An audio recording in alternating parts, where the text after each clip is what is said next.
Hey everyone, today we're going to discuss one of the special trials in Path of Exile 2, which becomes available in Chapter 2, known as the Siskma Trial. Throughout this video, I'll be showcasing a Summoner Witch build.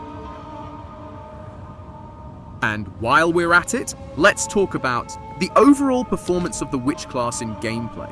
To access the trial, you'll need a special circular token. One important thing to keep in mind is the trial tickets are level restricted. Based on our testing experience, if you attempt content above your level or try to tackle trials above your current level, it becomes extremely challenging. Even minor elite mobs can one-shot you. Therefore, I strongly suggest when the league starts, you should focus on running trials below your level to guarantee your ascendancy completion. During the testing phase for these trial tickets, the drop rates were pretty low, making them quite scarce. The trials feature various types of challenges. It reminds me of a roguelike game. Jonathan mentioned this while streaming.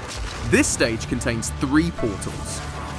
2 enemies guard each portal. Mobs continuously spawn from the portals. Just destroy all 3 portals to clear it. I think this is the easiest challenge. Always feels like a lucky draw when I get this one.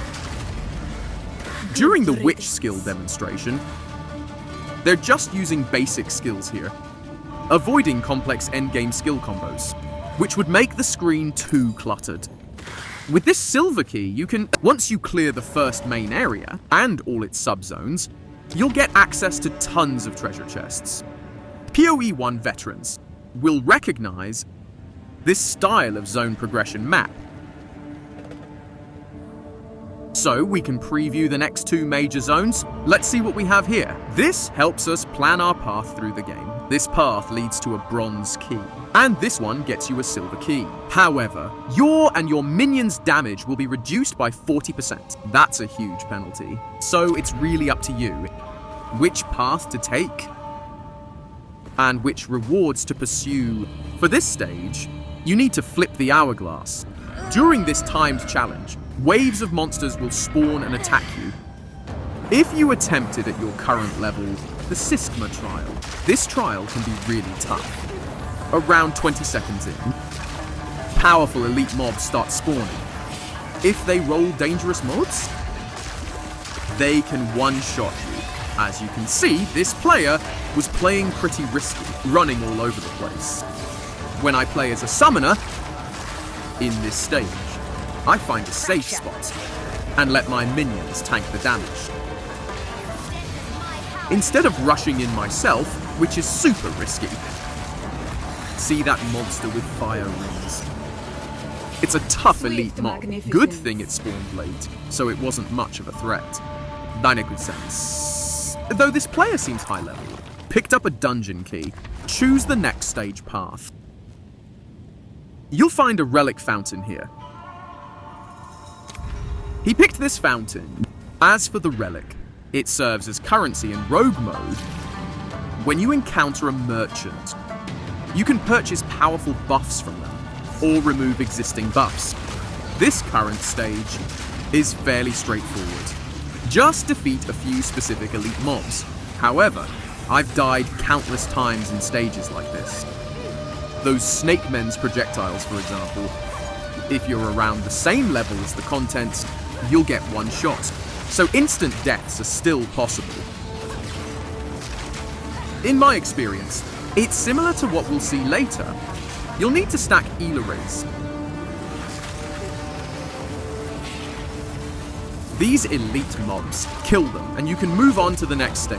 But typically when we're here, we try to loot everything we can find, grab all available loot. There are lots of containers nearby. They might contain valuable drops.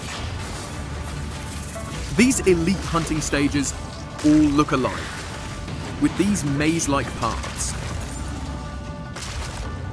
Now, about the witch's summons.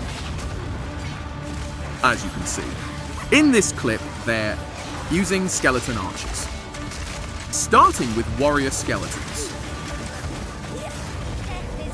equipped with swords and shields. Look at the second icon in the top left. After the skeleton archer, you'll find the battle mage. the Grenadier and Lightning Mage skeletons. After the monk comes the shield bearer. No, I mean the hammer wielder. Sorry, the melee fighter. I would give So there's anything quite a variety of minions available. formidable. In my last video, Steel I yourself. recommended using the Grenadier skeleton because it gives you the best bang for your buck. Each time you summon an additional skeleton, it costs a chunk of mana. Some skeleton types only unlock in the late game. Take the hammer skeleton I mentioned earlier. It has a high mana cost, but in my experience, it's not really worth using. As you might have noticed from the stream, you can only use one copy of each support gem per character.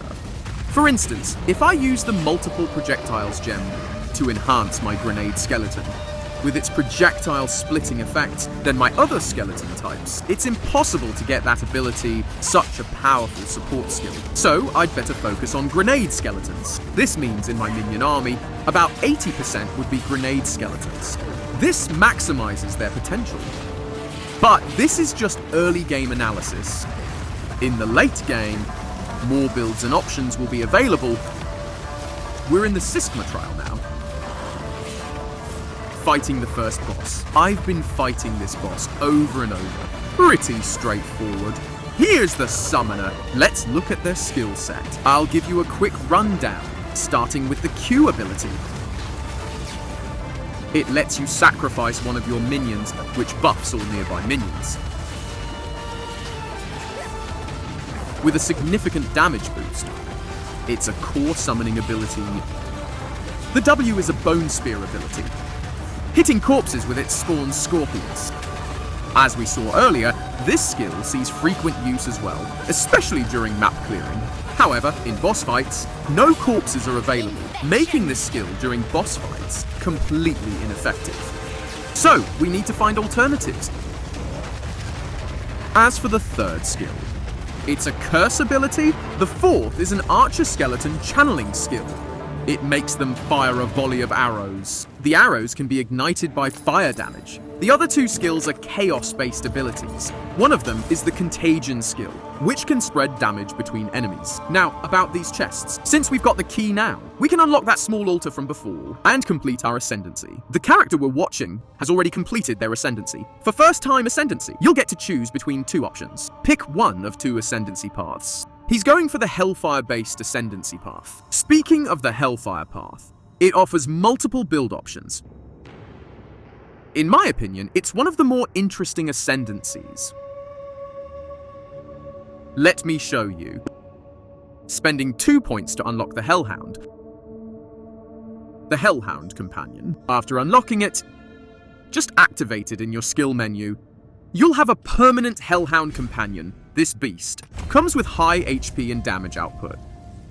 Plus, it can absorb a portion of incoming damage for us. It starts at 10% damage absorption, if I recall correctly, meaning it takes 10% of the damage you would receive, and absorbs that damage instead of you. Pretty solid choice, if you ask me. I've stuck with this option throughout my playthrough. There are other interesting options available, like this one that transforms you straight into a demon. That's a pretty cool mechanic. But since I went with a summoner build, I didn't go down that path. This keeps updating automatically. From what I saw in the last video, POE players call this build the Bloodlord. I haven't tried it myself though, so I'm not familiar with how this Bloodlord build works. I don't know the mechanics behind it. During the beta test, our talent points and available gear didn't really support this build. We should be able to try it out after the full release. The Siskma Trial shown in this video is just an early game challenge. I'm sure there'll be more advanced challenges later on. You'll need to take on these challenges. I believe this gameplay mechanic has quite a lot of depth to it. Now, here's another interesting detail. When inserting a ticket, you can add additional modifiers to it. Once you place the ticket in the pedestal, it unlocks access to a modifier selection screen.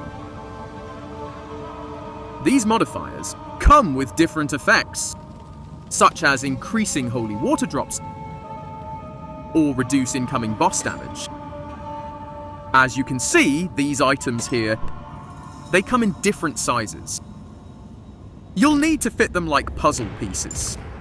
into these grid slots. The grid system has multiple locked sections, which you'll unlock by clearing various stages. These are the trial challenges you'll face. Once you complete these challenges, you'll progressively unlock more slots, allowing you to socket more relics. Let's customize our own Siskma Trial. As you can see, the Siskma Trial is going to be quite time-consuming to master, but it's definitely worth exploring. Well then, that wraps up our introduction to the Siskma Trial. Thanks for watching! See you next time!